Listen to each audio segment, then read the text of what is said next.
Hurricane Harvey in just a moment, but first tonight we begin with another missile launch from North Korea. South Korea's news agency now says the North has fired an unidentified type of ballistic missile today, and there are now multiple reports that the missile may have flown over Japan. And also a chorus of condemnation has been streaming in from across the world, as you'd imagine, following North Korea's latest missile provocation. Tokyo in particular is incensed after it was prompted to warn its local residents to take shelter as the North Korean missile flew over its territory. It's the second time the North has fired a missile over Japan, the last time in 1998 when another rocket violated Japanese airspace before falling into the ocean, like this morning's one did as well. Japan's Chief Cabinet Secretary Yoshihide Suga says this launch was a serious and unprecedented threat to the country and promised to take firm measures without really elaborating on what they may be. Britain's Foreign Secretary Boris Johnson also slammed the regime. In a statement posted on Twitter, as you can see there, he said he was outraged by North Korea's reckless provocations.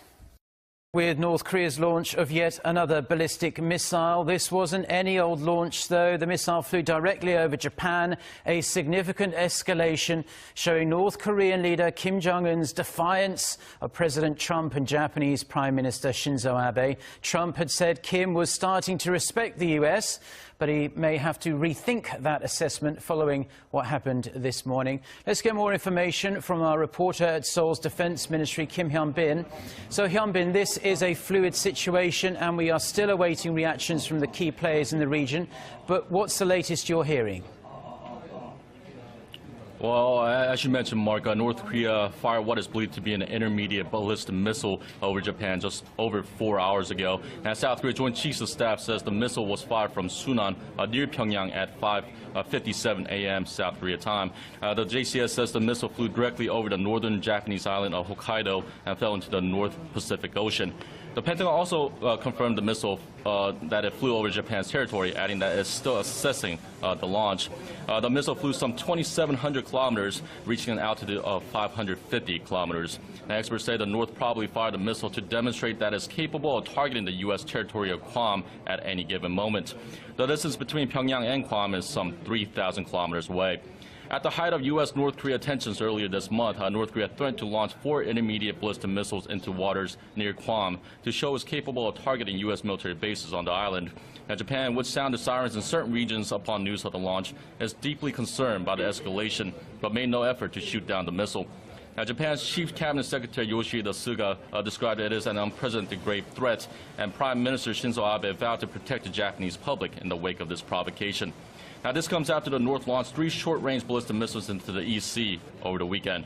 Now, we are expected to be briefed by military officials here shortly, so hopefully I'll have more updates for you during the next newscast at noon, Korea time. Back to you. We are waking up to a breaking news this morning. Just over an hour ago, North Korea has fired an as of yet unidentified projectile in an eastwardly direction and actually over Japan. We have our Yoo Jun-hee on the line to give us more details. Jun-hee, what do we have so far? Simon, according to South Korea's Joint Chiefs of Staff, the projectile was fired at 5:57 a.m. South Korea time from the district of Sunan, which is on the outskirts of Pyongyang. Now, NHK News is reporting that the rocket flew over Japan's northern island of Hokkaido and out towards the Pacific Ocean. NHK also reports that the projectile fell in water some 1,200 kilometers east of Hokkaido. The Japanese government even told its people at one point on the eastern coast to take refuge. Now, in a nationally televised remark, Japan's Chief Cabinet Secretary Yoshihide Suga says Tokyo is working in close coordination with the U.S. and South Korea concerning the provocation, which he called a new and serious development. And South Korea's military says it's currently working with its U.S. counterparts to analyze the launch and determine what type of missile it was. This also comes amid reports from South Korea's National Intelligence Service that Pyongyang has completed preparations to conduct another nuclear test at its Punggye test site. Now, following these developments, South Korea's presidential office of Cheongwade has convened an emergency meeting of the National Security Council, which has just gotten underway. We'll have more details later for you as they come in. Back to you, Simon. Thank you, Jun-hee, and we will have more on the details and the outcome of the NSC meeting in our later newscast. North Korea firing a ballistic missile that passed over northern Japan early Tuesday morning, according to local media reports. South Korean outlet Yonhap reporting the missile came from near Pyongyang, the seat of Kim Jong-un's government, while Japan's NHK said it passed over northern Japan just after 6 a.m. local time. The Japanese military did not attempt to shoot down the missile, but NHK reporting the missile broke into 3 pieces and fell into the ocean off Hokkaido, the northernmost of Japan's 5 main islands. The Pentagon is still assessing the trajectory of this latest missile fired from North Korea. As you mentioned, Yonhap, South Korea's news agency, first reported within the last hour that the missile was fired somewhere close to Pyongyang, the capital of North Korea. It flew toward Japan. There are reports from the ground in Japan that it actually flew over northern Japan. The Missile Defense Agency here at the Pentagon put out a report suggesting that the missile had in fact flown over Japan. This is the 18th missile fired by North Korea since the start of the year and comes just days after President Trump warned North Korea not to do more. It's the most provocative action from Pyongyang since Kim appeared to back down from a plan to send rockets toward the U.S. Pacific island of Guam. At the time, President Donald Trump threatened fire and fury if North Korea went through with the launch. I'm going to come to you on this. You've worked for 2 presidents. North Korea is not a new issue. I think we can all agree no one has effectively figured out how to handle it based off of what you've seen from your days in both White Houses, what you've observed so far for the Trump administration. What is your general sense and feeling around this possible development? Well, if these reports are confirmed, this is a huge deal. I mean, that kind of intermediate range missile flying over Japan's airspace is, I mean, that's, I don't like to over-dramatize and claim that that's tantamount to an act of war, but, I mean, depending on the circumstances when we get the details, but it's a big deal no matter how you slice and dice it. Japan's a major ally to the United States, though we're not, you know, they're not wed to us through a NATO treaty, and we're not obligated to necessarily come to their defense in this instance.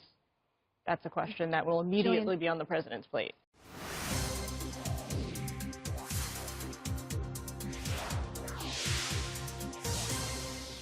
North Korea fires another ballistic missile that directly crosses Japan. Seoul convenes an emergency National Security Council meeting. The South Korean military says a missile flew 2,700 kilometers and came down in waters 1,200 kilometers east of Japan's Hokkaido. The Japanese government told its people to take cover upon news of the missile launch, saying it'll make the utmost efforts to firmly protect its people.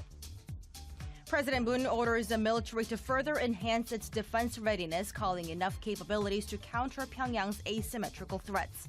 The Pentagon says North Korea's launch of 3 short-range ballistic missiles over the weekend was a threat, even if they didn't directly endanger the U.S.